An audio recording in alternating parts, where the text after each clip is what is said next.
बद्दल सांगतो की खर्रा खाल्ल्यानंतर इतर जर पेस्ट वापरला तरी दुखत राहते दात, परंतु दंतहिल जर वापरला, खर्रा जरी आपण खाल्ला तरी दंतहिलमुळे रिलॅक्स वाटते.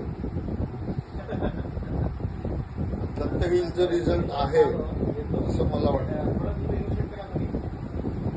आणि दुसरी गोष्ट, मला हार्टचा प्रॉब्लेम आहे. हार्टचा प्रॉब्लेम आहे आणि ॲलोपॅथिकच्या गोळ्या चालू आहेत, तरी परंतु माझा कोलेस्ट्रॉल वाढलेला आहे.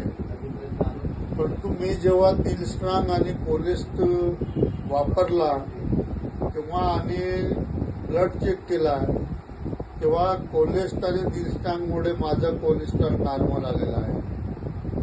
म्हणजे मला असं वाटतं की कोलेस्ट्रॉल आणि दिल स्ट्रॉंगचे रिझल्ट आहे.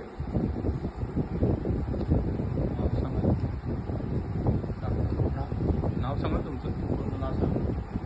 माझं नाव कमलाकर यशवंत केमेकर. मी असं सांगतो की ॲलोपॅथिकच्या गोळ्या डॉक्टर कोलते साहेबाकडून चालू आहेत, परंतु मी जेव्हा कोलेस्ट्रॉल ॲलोपॅथिकचा कोलेस्ट्रॉल असताना कोलेस्ट्रॉल वाढलेला होता, गोळी चालू असून ॲलोपॅथिकची, परंतु त्यानंतर मी कोलेस्ट्रॉल जेव्हा घेतला आणि दिलस्ट्रॉंग जेव्हा घेतला तेव्हा माझा छातीत दुखणं आणि कोलेस्ट्रॉल घेतल्यानंतर मी जेव्हा ब्लड चेक केला तेव्हा माझा कोलेस्ट्रॉल हा नॉर्मल आला आणि छातीत दुखणे बंद झालं.